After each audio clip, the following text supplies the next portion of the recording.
Assalamualaikum warahmatullahi wabarakatuh. Salam sejahtera untuk kita semua. Shalom, Om Swastiastu, Namo Buddhaya, Salam Kebajikan. Perkenalkan, saya Ahmad Firdaus Eskom MM, dosen tetap Program Studi Manajemen Fakultas Manajemen dan Bisnis Universitas Mitra Bangsa. Video ini merupakan bagian dari pernyataan diri dalam Unjuk Kerja Tridharma Perguruan Tinggi atau PDD UKTPT dalam rangka sertifikasi dosen tahun 2026, khususnya pada bidang pengajaran. Mata kuliah e-commerce berbobot 2 SKS yang diajarkan kepada mahasiswa semester 3 dengan berbasis Outcome Based Education atau OBE. Capaian pembelajaran lulusan atau CPL pada mata kuliah ini meliputi CPL 1, CPL 2, CPL 3, dan CPL 4.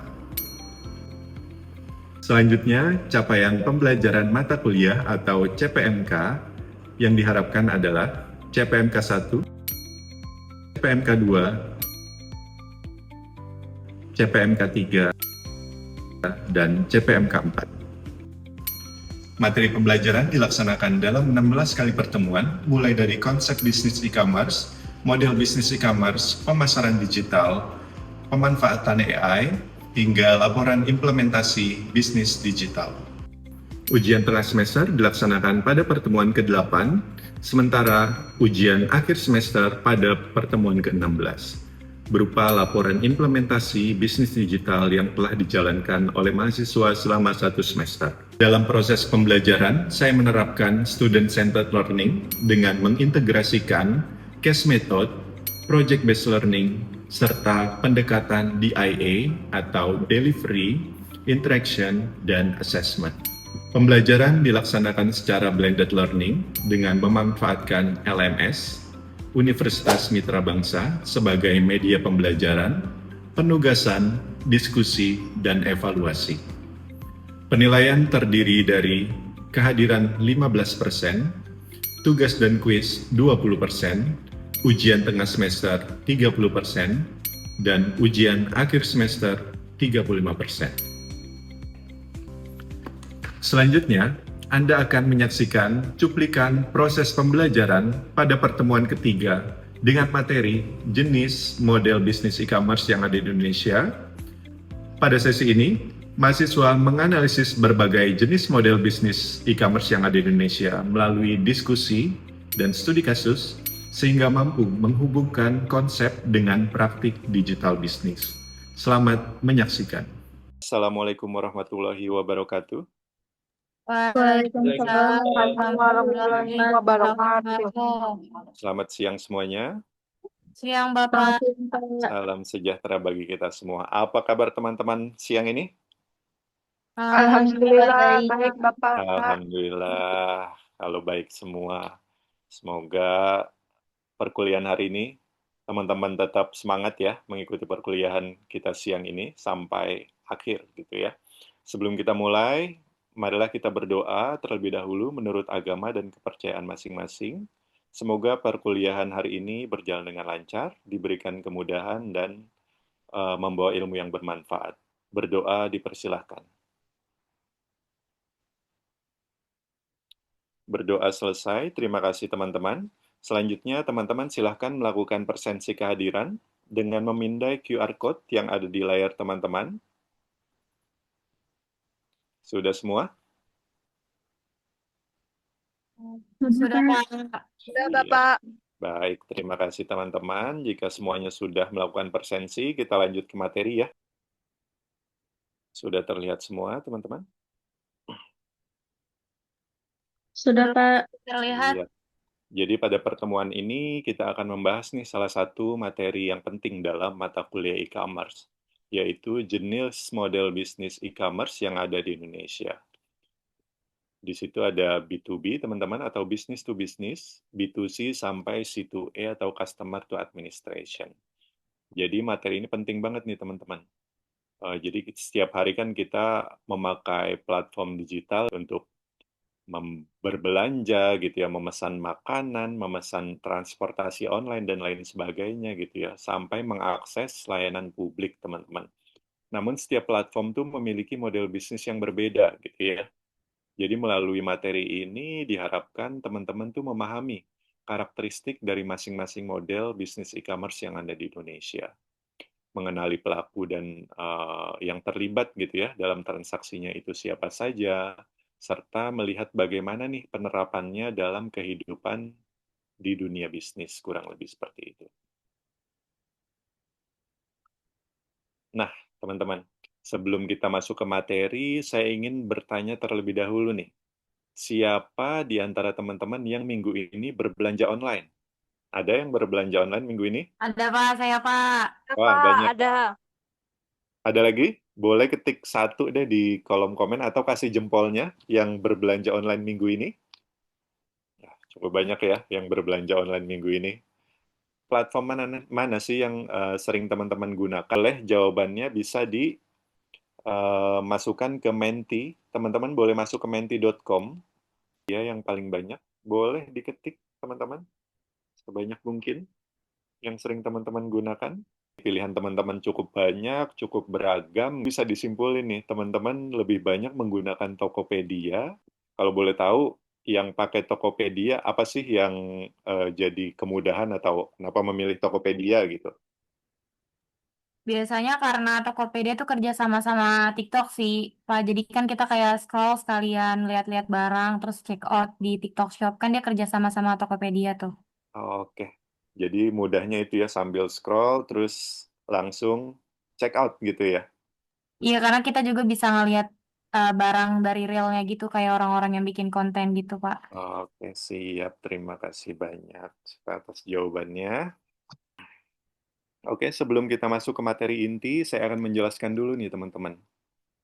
Jadi, apa sih capaian pembelajaran kita terkait materi ini? Yang pertama, teman-teman bisa menjelaskan nih, 6 jenis model bisnis e-commerce yang ada di Indonesia. Yang kedua, mengidentifikasi perbedaan karakteristik antar modelnya itu seperti apa. Yang ketiga, memberikan contoh nyata dari masing-masing jenis e-commerce yang ada di Indonesia. Yang keempat, menganalisis studi kasus penerapan model e-commerce dalam dunia nyata, dan yang terakhir, menentukan model yang sesuai untuk ide bisnis teman-teman semua, kurang lebih seperti itu. Oke, sebelum kita ke materi hari ini, mari kita mengingat lagi nih, materi dari pertemuan sebelumnya ya. Pertemuan sebelumnya kita membahas tentang perbedaan e-commerce dan marketplace. Saya ada pertanyaan nih. Menurut teman-teman, apakah Tokopedia termasuk e-commerce, marketplace, atau keduanya? Ada yang ingin menjawab? Saya, Bapak, saya. Oke, Fat. Boleh jawabannya apa, Fat? Iya, jawabannya itu keduanya, karena Tokopedia kan menyediakan layanan jual beli secara online. Nah, Ya, dari situ itu sisi eh, e-commerce-nya. oke. Sedangkan dari sisi marketplace-nya itu mempertemukan banyak penjual dan pembeli dari platform Tokopedia tersebut. Oke. Siap, Fat. Jawabannya tepat ya. Boleh kasih aplaus untuk Fat, teman-teman? Ya, baik. Jawabannya sudah tepat ya. Tokopedia itu termasuk keduanya karena Tokopedia itu menyediakan layanan jual beli secara online itu dari sisi e-commerce-nya betul tadi yang Fat bilang, sekaligus marketplace juga. Kenapa begitu? Karena mempertemukan banyak penjual dan pembeli di platform Tokopedia tersebut gitu ya. Nah, pemahaman ini menjadi dasar teman-teman nih untuk mempelajari model bisnis e-commerce pada hari ini. Nah, teman-teman, setelah memahami perbedaan e-commerce dan marketplace, muncul satu pertanyaan lagi nih. Mengapa e-commerce memiliki banyak model bisnis? Teman-teman bisa lihat nih di gambar di sebelah kanan layar teman-teman. Nah, mengapa sih ada banyak model e-commerce di Indonesia gitu ya? Coba teman-teman perhatikan diagram yang ada di sebelah kanan ya. Ada transaksi yang terjadi antar perusahaan, perusahaan dengan konsumen, antar individu, hingga antara masyarakat dengan pemerintah. Jadi setiap model tuh memiliki karakteristik dan kebutuhannya yang berbeda. Karena itulah, jadi e-commerce dikelompokkan nih ke dalam beberapa model bisnis. agar lebih mudah dipahami dan diterapkan sesuai dengan konteks transaksinya. Jadi selanjutnya ini kita akan bahas nih masing-masing model dari yang tadi sudah saya sebutkan. Nah, kita masuk ke outline business to business atau B2B. Jadi definisinya adalah transaksi elektronik antar perusahaan untuk memenuhi kebutuhan operasional atau produksi. Karakteristiknya seperti apa, Pak? Yang pertama, volumenya besar, adanya kontrak, adanya negosiasi, dan hubungannya itu jangka panjang. Jadi model business to business ini terjadi ketika transaksi dilakukan antar perusahaan, teman-teman, bukan langsung kepada konsumen. Misalnya, sebuah perusahaan membeli bahan baku, peralatan, atau jasa dari perusahaan lain untuk mendukung kebutuhan atau kegiatan operasional dari perusahaan tersebut maupun proses produksinya. Jadi karena melibatkan kebutuhan bisnis, transaksi bisnis to bisnis ini umumnya dilakukan dalam jumlah besar, teman-teman. Jadi melalui proses negosiasi dan dibangun dalam hubungan kerja jangka panjang juga gitu. Contohnya di sebelah kanan ini sudah saya taruh logo dari Alibaba, Ralali, dan Indo Trading. Ada yang mau bertanya terkait model bisnis to bisnis ini, teman-teman? Bapak, saya mau nanya. Boleh, Mutiara, silakan. Pertanyaannya digas saja. Oke, eh, kenapa transaksi B2B atau business to business itu membutuhkan negosiasi dan kontrak, sedangkan B2C atau business to customer itu tidak? Kenapa tuh, Pak? Oke, pertanyaannya bagus banget nih ya dari Mutiara ya. Boleh kasih applause dulu untuk Mutiara?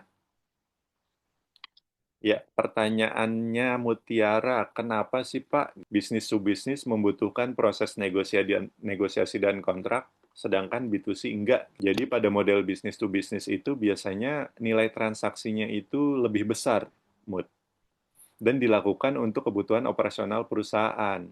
Nah, jadi karena aspek itu, terkait dengan harga juga, jumlah pembelian, kualitas produknya seperti apa gitu ya, hingga waktu pengirimannya perlu dinegosiasikan gitu dan dituangkan dalam kontrak gitu Mut ya. Sementara B2C harga dan ketentuan umumnya itu biasanya sudah ditetapkan nih sehingga konsumen dapat langsung melakukan pembelian. Contohnya jadi Muti sebagai konsumen buka marketplace gitu, udah ada harganya nih, langsung check out aja. Nah, itu masuknya ke B2C. Jadi tidak ada negosiasi atau kontrak dulu, kurang lebih seperti itu, Muti. Cukup jelas jawabannya atau ada yang mau disanggah? Cukup jelas, Atau Pak. Saya jadi paham. Alhamdulillah, siap, siap, siap. Kita masuk ke outline berikutnya ya, teman-teman ya. Masuk ke business to customer atau B2C ya, teman-teman ya. Jadi definisi dari B2C adalah transaksi elektronik antara perusahaan dan konsumen akhir.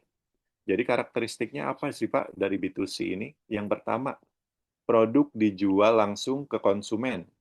Yang kedua, harganya eceran. Yang ketiga, prosesnya cepat dan mudah. Yang keempat, pembayarannya secara digital. Dan yang kelima, layanan pelanggannya itu ada gitu ya jadi teman-teman. Terkait model B2C, jadi perusahaan tuh menjual produk tuh atau layanan secara langsung ke konsumen.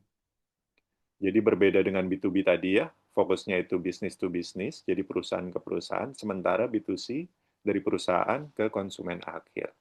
Jadi proses transaksinya umumnya itu lebih cepat dan sederhana.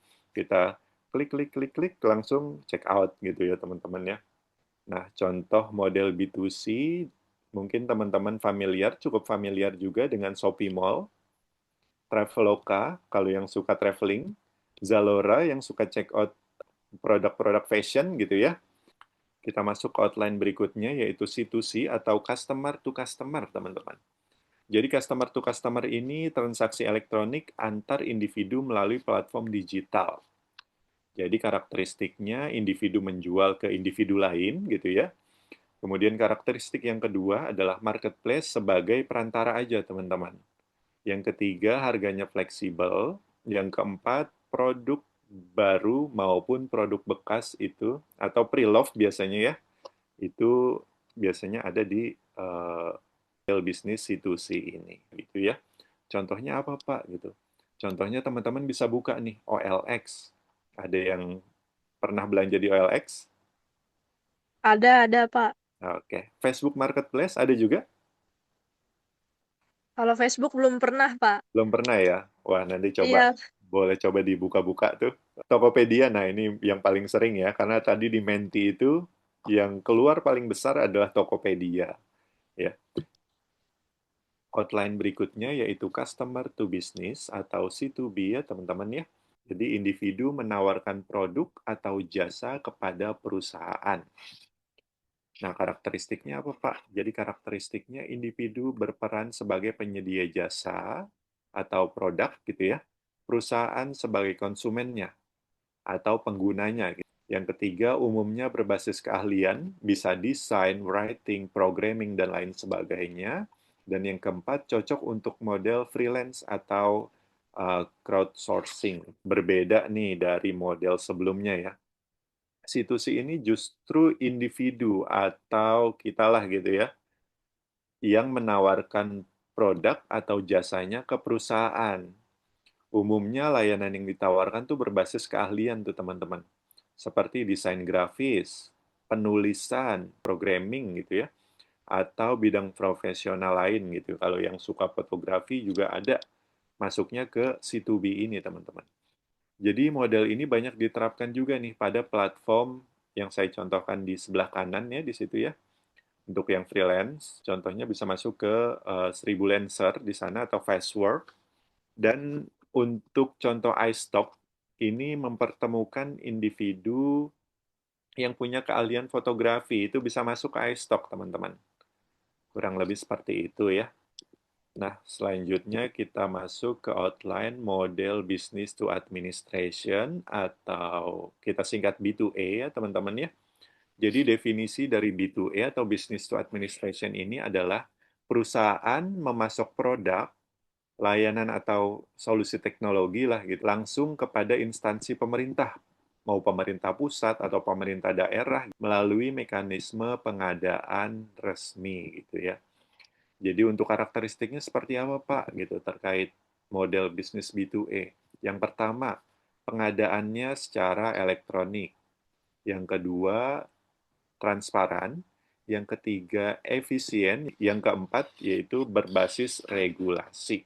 Maksudnya apa sih Pak? Di perusahaan menyediakan produk, layanan atau solusi teknologi kepada instansi pemerintah gitu teman-teman. Melalui mekanisme yang resmi kalau untuk model bisnis ini. Karena melibatkan pengadaan pemerintah, prosesnya harus mengikuti regulasi pemerintah teman-teman. Jadi harus transparan, efisien, dan akuntabel. Nah, untuk contohnya apa, Pak? Gitu ya. Untuk contohnya di sini ada LPSE, teman-teman. Ada e-katalog juga dan Inaprok gitu, yang digunakan sebagai platform pengadaan barang nih atau jasa pada pemerintah gitu ya secara elektronik. Model bisnis yang terakhir nih ada C2A atau Customer to Administration, yang definisinya adalah masyarakat nih yang mengakses layanan administrasi pemerintahan secara digital. Jadi karakteristiknya administrasi online cepat, mudah, dan paperless. Kurang lebih seperti itu. Nah, terkait model C2A, jadi masyarakat tuh yang memanfaatkan layanan administrasi itu ya teman-teman, yang disediakan oleh pemerintah secara digital. Nah, contoh penerapannya dapat kita lihat nih teman-teman. Belah kanannya ada gambar Signal, DJP, dan BPJS Kesehatan. Nah, dari tiga contoh ini, Signal, DJP, dan BPJS Kesehatan, teman-teman mana yang sering teman-teman gunakan nih?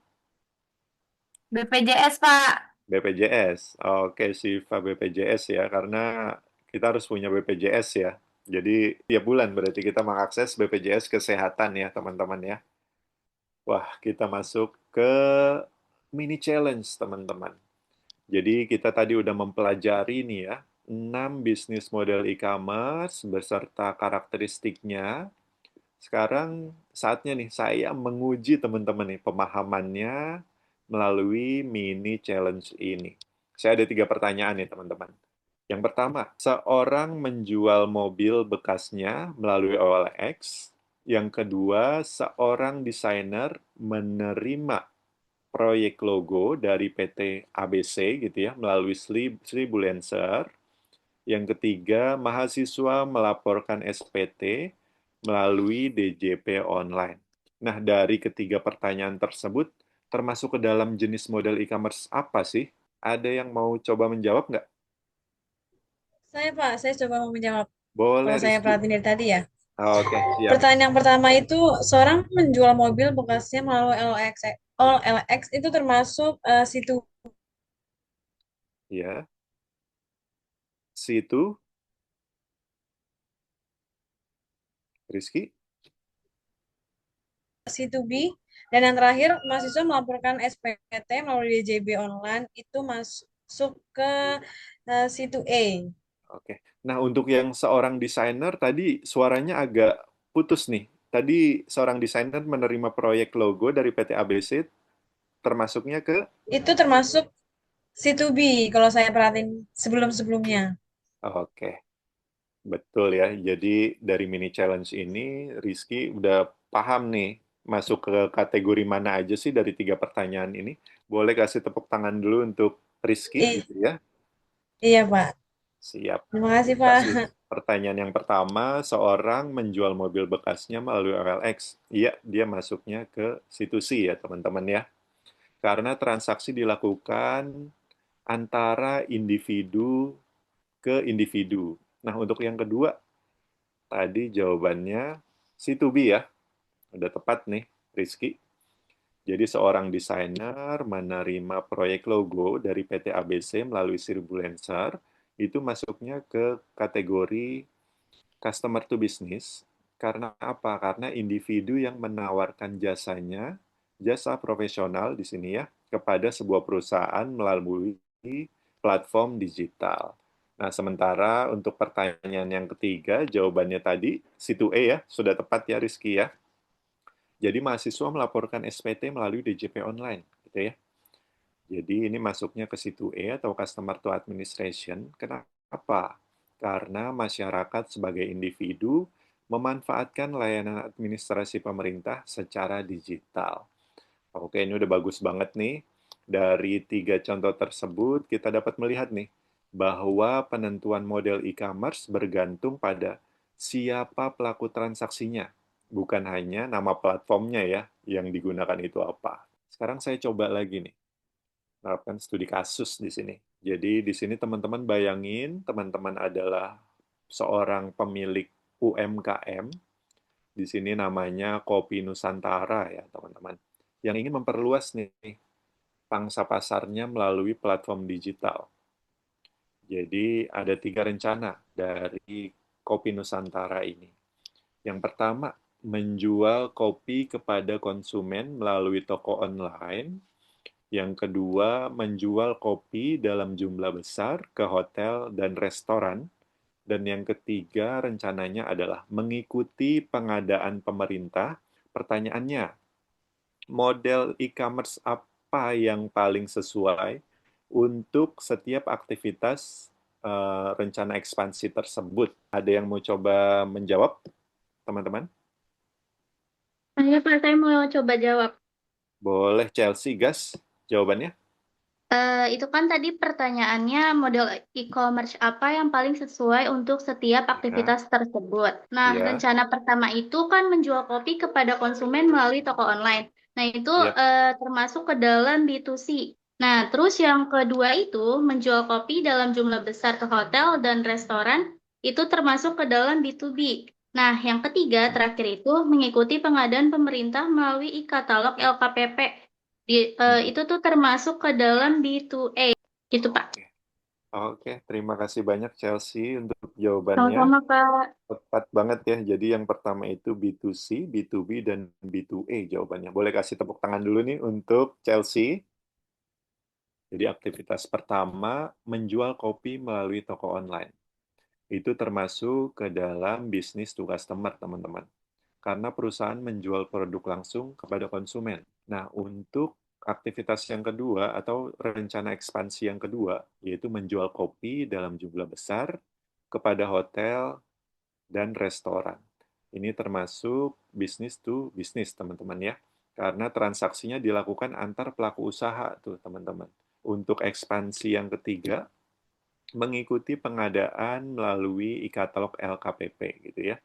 Jadi termasuknya itu ke dalam business to administration, teman-teman. Karena apa? Karena perusahaan menyediakan produk kepada instansi pemerintah melalui sistem pengadaan yang resmi, ya, teman-teman ya.